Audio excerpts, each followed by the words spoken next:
you here? Sorry, I didn't mean to get all existential on you. Let me start over. I don't mean why are you here in the abstract sense. I mean is why are you here specifically on no sleep? And what is it that keeps you coming back? Do you just have a natural lust for the unexplainable? A fascination with the forces that exist beyond our senses, toying with us, possessing us, doing us harm? For me, my time here is sort of a wishful thinking, I guess. That probably sounds weird. Let me explain. Hi, by the way, I'm Hannah. And my story doesn't have any demons. It doesn't have ghosts, goblins, witches, vampires, and no Slender Man either. Nothing paranormal at all, for that matter. You still here? Cool. My story deals entirely with worldly evil, lurking behind the eyes of those you love, and those you thought loved you back. Sometimes it's the people you have the most faith in, who you should be most afraid of. Bear with me for a minute, since I've got to give a bit of a background first. For the sake of anonymity, I don't want to go too deep into what my father did for a living. All that's important is that he worked as a contractor for one of the major defense corporations. In general, he preferred to sign on to purely domestic operations and only traveled on a handful of occasions. But following my mother's death, our finances were more strained than they had been in the past, and he found himself no longer in a position to be picky. I have to go to Turkey. He dropped the bomb one night over dinner. I was 14 at the time, and under normal circumstances I might have been permitted to stay at home alone during his absence. But Dad had recently found some pot and a glass bowl in my dresser. Well, he was doing rummaging through my sock and underwear drawer, I'll never know. But he insisted I stay with my grandparents. How long? I asked, after it was clear there was nothing I could do to talk him out of it. I'm not sure, he admitted. A couple of weeks, maybe. A month or two at most. I'm sorry, Hannah, but I need to do this. You understand. Not asking me. Telling. My mother had never gotten along with my grandparents, and as a result, I hadn't been to their house since I was 7. Not that I missed it. As much as I loved them, their house never felt right to me. Whenever I stayed there, I felt as if I was perpetually in grave danger. Things seemed to cast too many or too few shadows. Quarters were impossibly dark. Even in the middle of the afternoon, they might have been painted black. I could never will myself to venture into them, fearing that if I did, I might disappear and never find my way back. Grandma owned a collection of ceramic owls, and I'm sure it was just a trick of perspective, but their eyes were always fixated on you, like they were waiting for you to let your guard down before they pecked your eyes out. Or, something like that. Dad had an early flight, and we arrived at my grandparents' house just as the sun was beginning to rise. Grandpa greeted us at the door.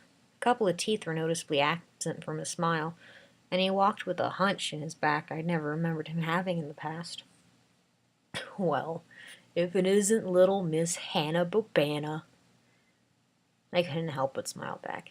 Hi, Grandpa. He updated us on his latest house projects, the property tax increases, and how Dad's cousins and aunts were doing. He made no mention of Grandma, which seemed to make Dad a little uneasy. "Where's Mom?" Dad asked after a few minutes of small talk. Grandpa scratched his bald spot. "Oh, you just missed her. She had to run a few errands." "Oh." Dad's flimsy excuse for a phony smile grew even narrower. "She didn't want to say goodbye?" "She did," Grandpa said hastily. "Of course she did. But she needs her blood pressure medication refilled, and the doctor keeps telling her that she really can't miss a dose, and, she didn't want to see you off. She really did." I was still furious at Dad for making me stay here for an indeterminate amount of time, but I decided to put my grudge on hold for a few minutes while I sobbed into his scratchy polo shirt. "I'll miss you." "I'll call whenever I can," he promised. I forced a smile and wiped the snot from my nose. I love you, Dad. I love you too. I watched as his Volvo pulled out of the driveway, feeling like a 3-year-old on her first day of preschool. It's a real imposition to us, you know, Grandpa said from behind me, having you here. The unnerving contrast between the hostility in his words and the casual tone in which he spoke them caused me to sputter. What? He sat down at the kitchen table, motioning me to take a seat across from him.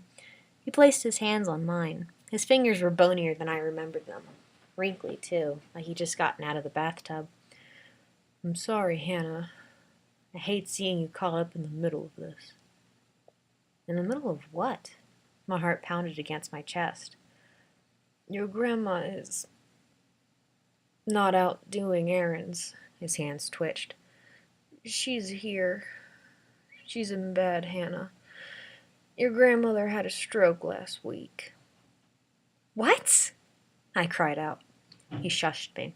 Your father doesn't know. Nobody knows. If they found out, they'd take her away from me. I need her. She's all I have. Do you understand that? I nodded. He gripped my hands tighter, his twig-like fingers cold against my skin. I mean it. If they take her, I'll kill myself. You understand? I'll blast my goddamn brains out. I won't tell, I promised. Grandpa released me from his feeble grip and patted me on the arm. There's someone who wants to say hi to you. He led me to the downstairs bedroom, where Grandma lay in her antique 4-poster bed. She stared at me like I was a mutant. The room was silent save for the chattering of the old TV, which was tuned to some crime drama station. Hi, Grandma, I said awkwardly, leaning in to kiss her on the cheek. She cleared her throat. Joke. What? No. Drown. Drown. She cleared her throat again, propelling tiny phlegm rockets out of her drooling mouth. Go get her some water, Grandpa commanded, and I was all too happy to get the hell out of that room. Her ceramic owls perched on the shelf above the bed stared at me as I retreated. Bitch, bitch, bitch! I heard Grandma screaming from the bedroom. Patsy, quiet, Grandpa begged. Bitch! Brown! Shh! Dad called once over the course of the first week. He sounded exhausted and told horror stories of 18-hour workdays, restricted internet access, and 100-plus-degree warehouses. Grandpa stood behind me through the whole conversation, slurping his coffee as if to remind me he was there. I kept my oath of secrecy. How's your grandmother doing? Dad asked, an obvious undertone of suspicion in his voice. She's great, I said. Grandpa nudged me with his elbow and circled his hands in a go-on gesture. She's at bingo, I added. Grandpa patted me on the back. Good girl, he whispered into my ear. I noticed for the first time how much his breath reeked of alcohol. Grandma was mostly paralyzed on her right side as the result of the stroke, making getting upstairs nearly impossible, so she slept in the downstairs guest room. I slept upstairs, in her and Grandpa's bedroom. Grandpa would usually sleep in the living room or the study. The Kitten incident occurred 2 days after the phone call. My grandparents owned a tabby cat, who they'd evidently never bothered to get spayed, since she unexpectedly crapped out a litter of kittens one morning. What the fuck are we going to do? Grandpa moaned. I can't take care of your grandmother and all these fucking kittens. Christ, they look like shaved little rats. Aren't these fuckers supposed to be cute? I told him about Craigslist and how we could advertise them for adoption. Grandpa shook his head. This internet shit's all Greek to me, but I'm glad we have you around. With that matter settled, the two of us waited for Grandma to fall asleep and made a trip to town to buy groceries. Leaving her alone was far from ideal, but Grandpa's arthritis made it difficult for him to carry the heavier items. We returned to find the kitchen in disarray. The sink was overflowing, spilling waterfalls onto the linoleum. Grandma sat in the front of the table, surrounded by what looked like damp rags. Her paralyzed right arm hung limply beside her. Her left was submerged in a gray plastic bucket. I recognized it immediately as the one we kept at her bedside in case she vomited in the night. What the hell? Grandpa dropped the plastic bag he carried and limped over to her. Oh, shit! One of the wadded up rags twitched, and the taste of acid burned in the back of my tongue as I realized what I was seeing. These weren't washcloths at all. They were the kittens. 1, 2, 3, 4. Grandpa grabbed Grandma's submerged arm and lifted it out of the bucket. Her fist was clenched tight on the scruff of the fifth kitten, which hung immobile, water and chunks of puke and bile dripping from its fur. Patsy Christ, what the hell? Grandma pointed to me. Too big. What? I asked, my voice tighter than usual. Grandma furrowed her sparse eyebrows. No, it won't fit. 4 of the 5 kittens were already dead, and the one that pulled through didn't survive the night. Grandpa brought Grandma back to bed. I cleaned up the water, bits of vomit, and the carcasses. What do we do with them? I asked. Grandpa shrugged. Throw them in the trash can? I decided to bury them in the backyard instead. From that point on, Grandma was never allowed to be alone in the house, under any circumstances. I'd take a taxi and do the grocery shopping by myself. To sweeten the deal, Grandpa allowed me to help him make the list. Maybe we should tell someone about Grandma, I mustered up the courage to say one night. Grandpa paused for a moment, as if he were actually considering it, but ultimately shook his head. No, they'll take her away. I can't do that. A few nights later, I woke to a thud in the stairwell. Grandpa? I called out, but there was no response. I leapt out of bed, afraid that he'd taken a fall, but instead I found Grandma, her head resting on one of the stairs. She held a glass vodka bottle in her good hand and a washcloth between her teeth. Her pupils were reduced to tiny dots barely the size of mouse eyes, and strings of vomit oozed down her chin. She dropped the bottle and slid down the staircase. Grandma! I cried, but she was no longer responsive. Her eyelids were shut, and she was breathing sporadic and violent, like she was choking. I bolted into the kitchen and called 911. Paramedics showed up in a few minutes, and they wheeled her outside the stretcher. I stood helpless and paralyzed, watching the men in white suits walk back and forth, chattering into their radios. Grandpa, who'd fallen asleep in the study with the TV blaring, came running in, and I told him through my sobs what had happened. He slapped me across the face. You idiot! Now they're going to take her away. Why the fuck wouldn't you tell me first? Are you stupid? Do you take after your mother or something? His face was contorted like a cartoon, so full of rage I thought he might turn red. I screamed, hoping to attract the attention of one of the police or the EMTs, but they were all outside, situating Grandma into the ambulance. So I ran to the only place in the house I knew how to lock, the bathroom. Grandpa, old and weak and frail as he was, followed me a few paces behind, sprinting and grabbing at my nightgown. We both came to an abrupt stop when we found the bathroom flooded. Someone had left the water in the bathtub running. The cabinet below the sink was ajar, and cleaning supplies and first aid kits were strewn about the floor. Oh, shit. Grandpa put his hand to his mouth. His eyes darted back and forth between 2 open containers, a gallon of bleach and a small bottle of rubbing alcohol. What? I asked. What is all this? He slid down to the floor, which was now covered with a half-inch of bath water, and buried his face in his hands. I'm so sorry, Hannah. I'm so sorry. I wouldn't have... I... What? What? He didn't answer. Dad flew home the next day and hugged me so tight I'm surprised my eyes didn't pop out. I'm so glad you're okay. Oh my God, Hannah. I'm sorry. I'll never leave you alone again, I promise. I was so confused. What did everyone know that I didn't? What dots were they putting together that I was overlooking? Everyone seemed so relieved that I was okay, but how was I in danger exactly? Grandma had to have her stomach pumped. She'd overdosed on her painkillers, which Grandpa had foolishly left next to her bed. She survived, and her social workers insisted on moving her to a nursing home. Grandpa objected, but Dad filed and won power of attorney. When I asked if I could visit her, Dad grimaced.